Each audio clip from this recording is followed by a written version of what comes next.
Alpha Draft is a fine place to play at, but the chaos of it all, the sheer maddening call of the Skrilla. When you play at Alpha Draft, you play not just against others, but most of all against yourself.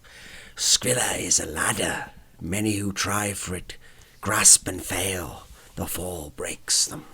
But some give up all in their quest for it and are rewarded. Only the Skrilla is real. The contests are all there is. So Team Liquid managed to finish top 4 at MLG Columbus, the 8th CSGO major, which was tying the furthest any North American team had ever made it at a CSGO major. The mark made by Hiko's Complexity lineup at the first ever major, DreamHack went to 2014, where they also made it to the top 4 and actually also lost to the eventual champion and also 2-0 actually in the semi-final. And in getting to the semi-finals, in what was obviously one of the best runs in the history of North American Counter-Strike at any big international tournament, Team Liquid was able to beat the world number 1 team, Fnatic, in the group stage. They beat, overall, including Fnatic, 3 top 10 ranked teams, because they beat FaZe as well, who was top 10 ranked team, and they beat CLG. They took the eventual champions Luminosity to map point on 2 maps in the best of 3 semi-final series. And they had some standout solo performances from Simple that looked absolutely stellar. And so it was obviously a great run. It was a great story. But I wanted to put this tournament run into the context of all that was going on, the circumstances surrounding it and how it came to be. Because I feel like some people are going to take how great the run was and make assumptions and build off those assumptions and get utterly outrageous expectations, which I don't think are reasonable ultimately. Because people see this result and they want to think, right, this is a run that can be replicated by the same team. They want to think, you know what, since the teams only just got together and they had a different player there, when they have more time to bed in and more time, maybe even more than this is possible. And right now, I don't think we've seen the signs to necessarily say that that is the case, or beyond another miracle, wild pipe dream type scenario that it's going to happen. So first and foremost, before we look into the roster that they're using and the changes that happened there, let's just look at the results of the tournament and break it down. So in the group stage, first and foremost, remember the group that they got was FaZe, Fnatic, and Splyce. Now, first and foremost, what a fantastic group. Splyce was easily, despite the fact they qualified in first place out of the major qualifier, they were easily the weakest team, in my opinion, of all the teams in the tournament, and they got them as the 4th seed. I mean, technically the 3rd seed in the group, but Team Liquid got to have them. So the easiest possible 3rd seed you could get overall. Then in terms of the number 1 seed for their group, they had FaZe, because remember, as G2, they'd finished top 4 at Cluj-Napoca.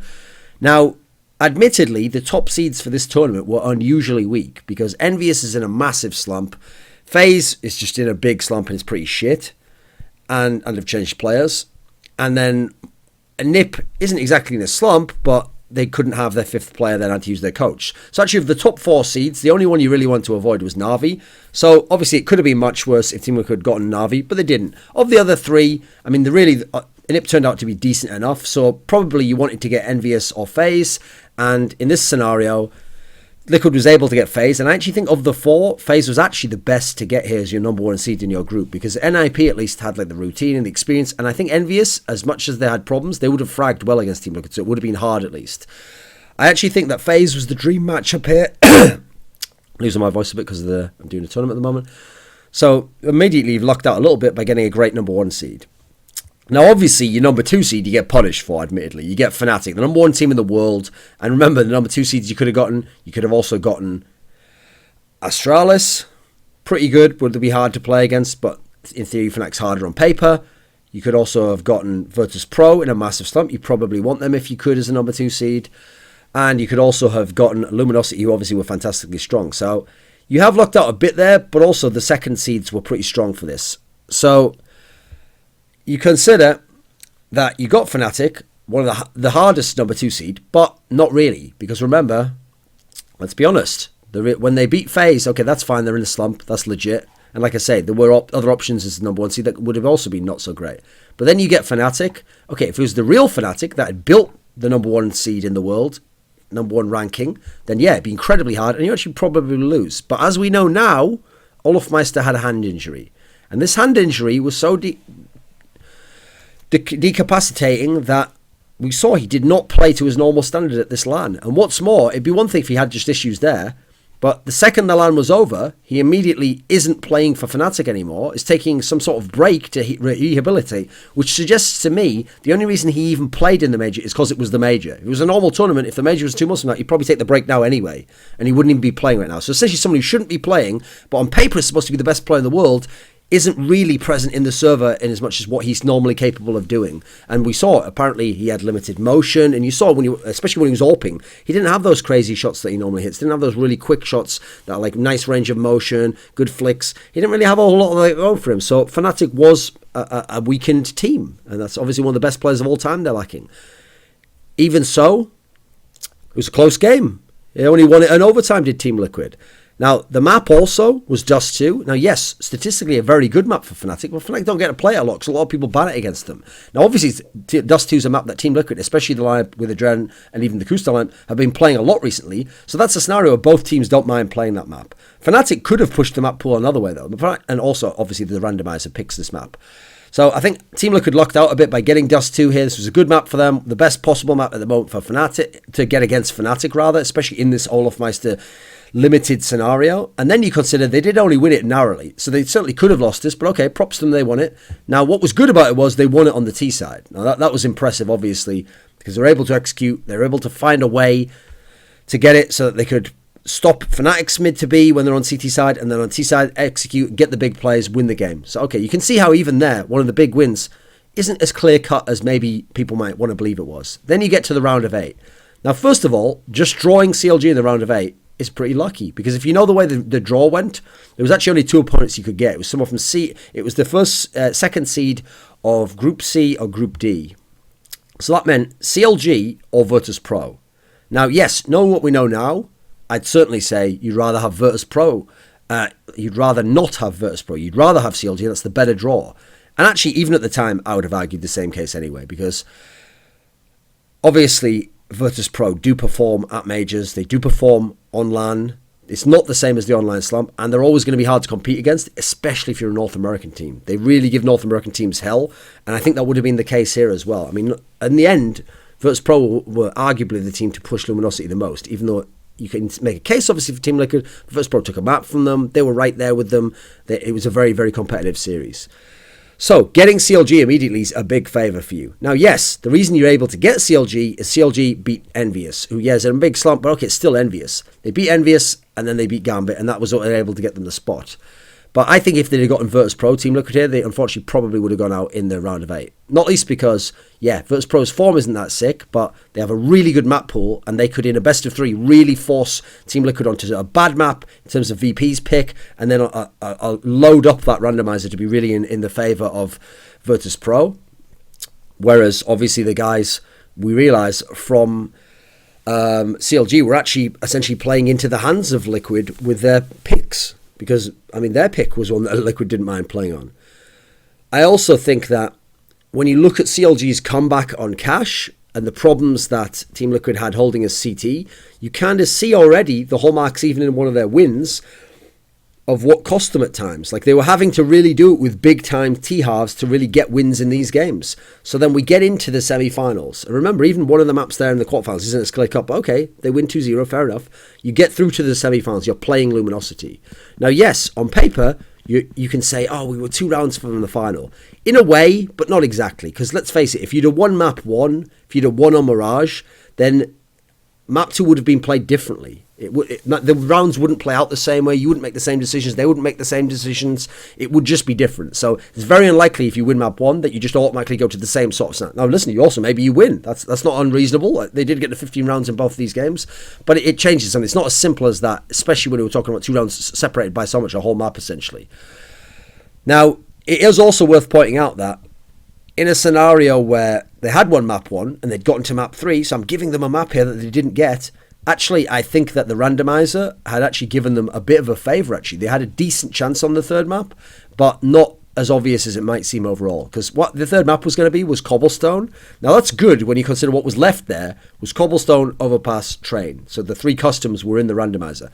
Now, Train and Overpass, that's game over already. Luminosity is not going to lose those. They're fantastic. Those are their 2 best maps statistically, at least until the end of this tournament, when Mirage really got back up. Those are 2 fantastic maps. So actually, to get Cobbles, one of the better ones. That's in like the bottom 3 maps for the guys from Luminosity. But then again, they were winning cobblestone games to be able to win this tournament, to be able to do so well. So overall, reasonably impressive stuff from them on cobblestone. That's one of the things that impressed me about Luminosity's run, actually. So even that wouldn't be as clear cut. So it's not as simple as I say to say you were just 2 rounds from the final. Because even if you win with that first map, if you lose the second map, I don't know that you actually do necessarily win the third. So it's not as clear in that particular sense. Then you have to consider the comebacks from Luminosity. So they did 2 comebacks when the Team Liquid guys were at map point. The first was 15-9 for Team Liquid on Mirage, and that went in overtime, and Luminosity won there. And then there was 15-6 on Cache for Team Liquid, and Luminosity brought it back to overtime and won there as well. Now, first and foremost, when you make these comebacks, don't be biased in as much as you only look at the comebacks of Luminosity and you go, oh, Team Liquid was so unlucky. Look at when Luminosity is getting beaten up to allow Team Liquid to get these massive leads in the first place. It's very rare that happens to Luminosity. That's not a standard play for them. I think there was a lot of it where, I mean, remember, they were on CT side, on T side both times the first time around. They didn't have a whole lot of info. They don't have a lot of scouting information to go on. And big plays individually from some of the Team Liquid players are winning them these rounds.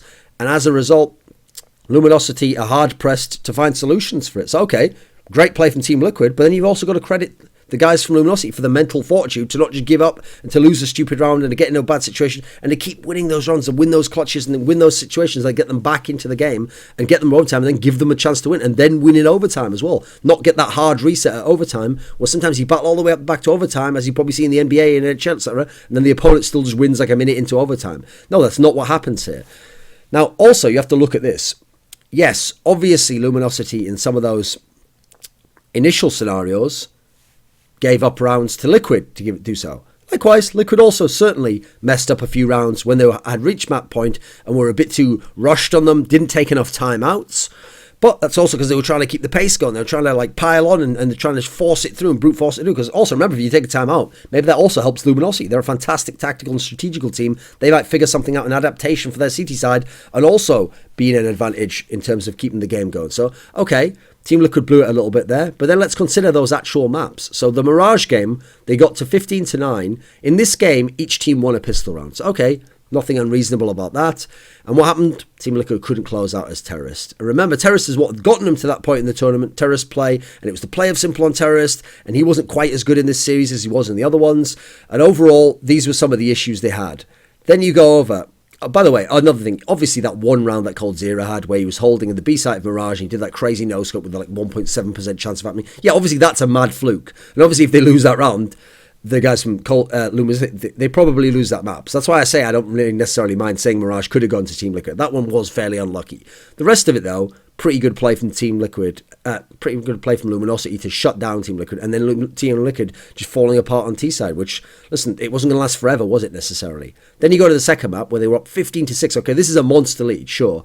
But to get the 15-6, they had won 2 pistol rounds, both the pistol rounds, and they had a bunch of Hiko getting clutch 1vx situations. So it's not as simple as saying like, oh, we were always going to be in that situation and then we blew it. Especially as then, again, you were on T-side, you couldn't close out. Now, the reason why I'm emphasizing that you're on T-side and couldn't close out is not just because Team Liquid got to that point by their T-side play, but also the factor that when you're on T-side, you dictate the pace of the game. You dictate where the attacks take place. You dictate how they take place to a degree. You dictate how much chaos you create, how slow you go, how fast you hit them. You can vary the tempo of the game up. They didn't do a lot of these things. They stuck with a lot of the same things that weren't working, and they struggled to adapt and find solutions. Whereas we know one of the things that Luminosity is a great team at, yes, on their T side they're great at adapting, but on CT side, if you keep running the same things, they'll find the little tweak, they'll find that extra rotation, they'll make that little call, they'll have a good play which you then trigger into being able to take a round, and more importantly, they didn't crumble mentally. They stayed right there, and they forced Team Liquid. They asked the hard questions of Team Liquid, and Team Liquid didn't have the answers, so that's part of what happened.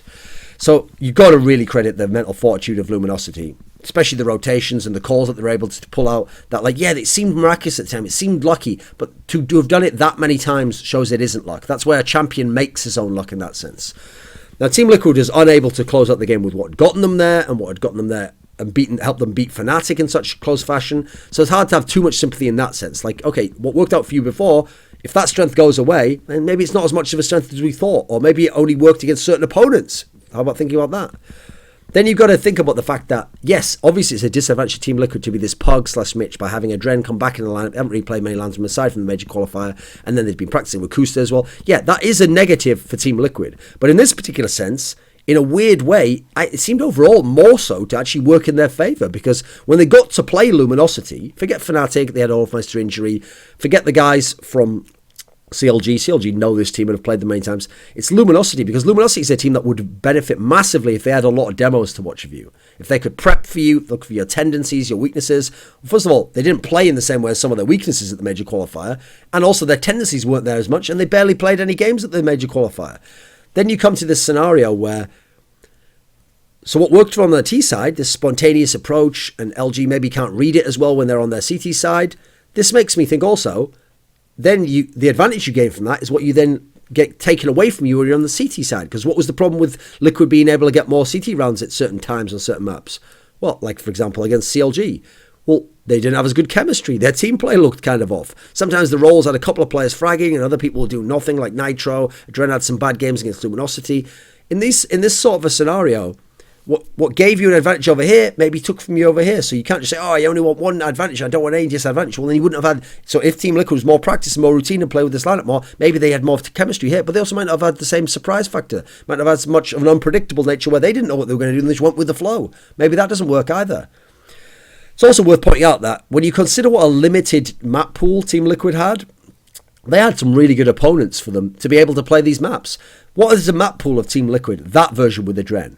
Being reasonable, the maps they're good on is Dust 2, Cache, Mirage. Cobblestone's just like in the middle, okay. And then the maps that they're bad at and have to ban and have to really try and get away from are Overpass, Train, Inferno. Now let's consider who they played. They played FaZe. FaZe was willing to allow Cache through to be something they'd play and wouldn't have minded playing Cache. So they're able to beat FaZe on Cache. Dust 2 is what they get against Fnatic. That's like one of the best maps for Team Liquid. That's great. Then they go into the quarterfinal where I said it could have been Virtus Pro, who remember want to go towards Overpass, Cobble, Train, maps that are in the bottom half of the pool in terms of Team Liquid. Instead you get CLG, and what does CLG want to play? Oh, they don't mind playing maps like Cache. They don't mind playing maps like Mirage. A worse scenario, they're probably going to go for a Cobble. In general, they're not going to go... Well, first of all, they hate Inferno. They're not going to be going towards that. They're going to be heading away from something like Train. So, yeah, you can see what's going on here. You can see how it's possible to be able to play the maps you want to play and not get forced onto the harder area of your map pool where you might even have practiced that much. Now, remember, there's also the factor that the game against Fnatic was obviously very close because it was overtime. So what happens if they lose to Fnatic? Well, as we know now, what happened to Fnatic, who got the second seed? They got drawn against Astralis, a team who historically always wreck people, likes of Team Liquid, of CLG, the North American teams they go ham on. So that would have been brutal. Astralis would have wrecked them out in the round of 8. So they still would have made the playoffs, but the round of 8 would probably have been as far as they've gone. They also could have had Virtus Pro, as I said, in the round of 8 otherwise, and that would have been more difficult, I think, than CLG. In terms of the personnel in the team, okay, Simple had some monster matches. He had games, the CLG series, the Fnatic game, that were really, really big to get them to the semis, and he was the MVP of them, certainly the best player in the server. He played fantastically, but when he was against Luminosity, he fragged well, but he wasn't as efficient and he wasn't as effective in the game. He gave up a lot more deaths, he had a lot more mistakes that he made, so he still put them in position to win, but also then he also made some of the mistakes that cost them some of the rounds. So your best player wasn't as much of a monster as he had been elsewhere in the tournament. I think it's unreasonable to expect him to be right now.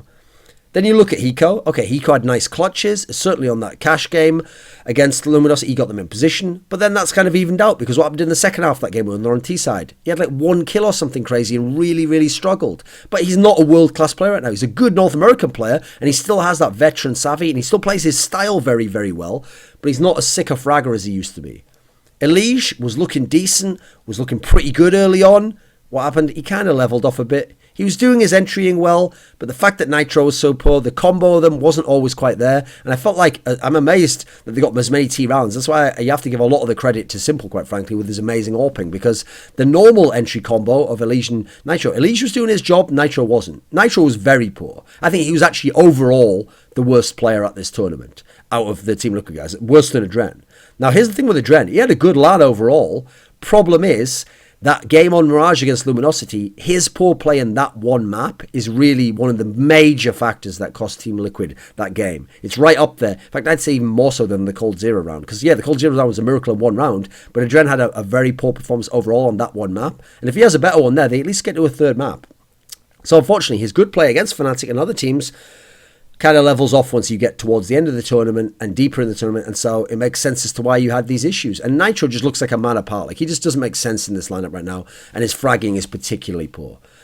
It's also a problem when you talk about the context of this team that the advantages they gained from this mixed team, it's not even like they're carrying any of that over because they're not keeping the same team. They brought Kusta back in. And Kusta's addition then throws in the problem where your best player, Simple, is he going to be the main AWPer? Now, I would say after the major, he should be. I know he's fantastic with rifles, but he was just so good there. He was so effective and so impactful. I would keep him on the main AWP. But we saw of this tournament already, DreamHack Malmö, that he's going more towards the rifle. He's dropping the AWP over to Kusta, and unless they double AWP, you're not going to see the AWP in his hands. Now, I don't like that. I don't think he has the same impact, especially Kusta's just been okay. He's just been hitting all right shots. He hasn't been on the level of what he can do with the AWP as Simple could. And so, right now, I think Simple's the better AWPer. But the problem is, if you take Kusta off the AWP and put him on rifles, he's probably going to have even less impact. He's going to struggle a bit more. So that's a real dilemma there.